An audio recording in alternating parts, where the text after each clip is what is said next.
விவாத போட்டியிலே பங்கு பெற வந்திருக்கும் எங்களுடைய கல்வியகத்தைச் சேர்ந்த தரம் 6, 7 கல்வியிலும் மாணவர்களுக்கு அன்பார்ந்த வணக்கத்தையும் அவர்களுக்கான வெற்றிகளை இன்று பெற்றுக்கொள்ள வேண்டும் என்ற இறை பிரார்த்தனையோடு இன்றைய இந்த மாபெரும் விவாத போட்டி எங்கள் கல்வியகத்திலே தரம் 6 31 மாணவர்களும் தரம் 7 31 மாணவர்களும் கல்வி பயிர்கிறார்கள்.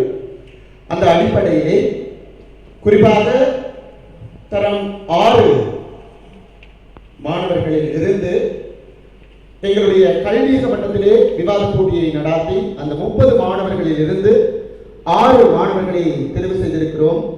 அவர்கள் இந்த வரிசையிலே இருக்கிறார்கள். அதே போல தரம் 7 வழமையாக நாங்கள் அவர்களை தரம் 5 கட்டி எழுப்பி கொண்டு வருகிறோம்.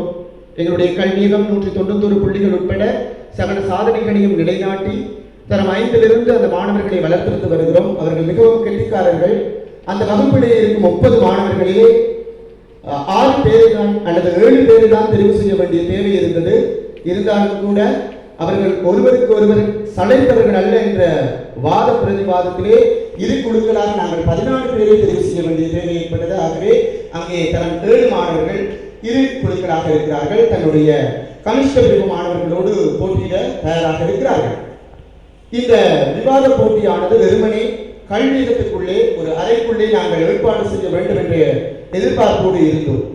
ஆனால் எங்களுடைய கல்வியகத்து மாணவர்களுடைய எண்ணங்கள், அவர்களுடைய கற்றலினுடைய ஆர்வம் இதை கண்டு என் மனதிலே சில எண்ணங்கள் திடீரென வெகுவாக முனைந்து அது பெரிய ஆழவிருஷமாக இந்த நிகழ்வு ஏற்பாடு செய்யப்பட்டிருக்கிறது.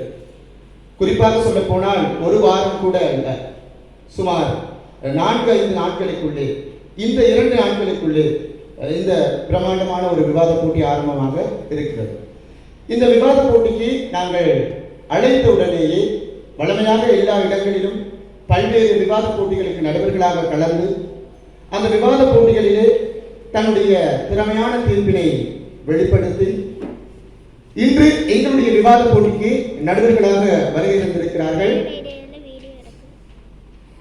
கொச்சிக்கடை சென்ட் ஆண்டனிஸ் கல்லூரியைச் சேர்ந்த ஆசிரியர் பெருமக்கள். அந்த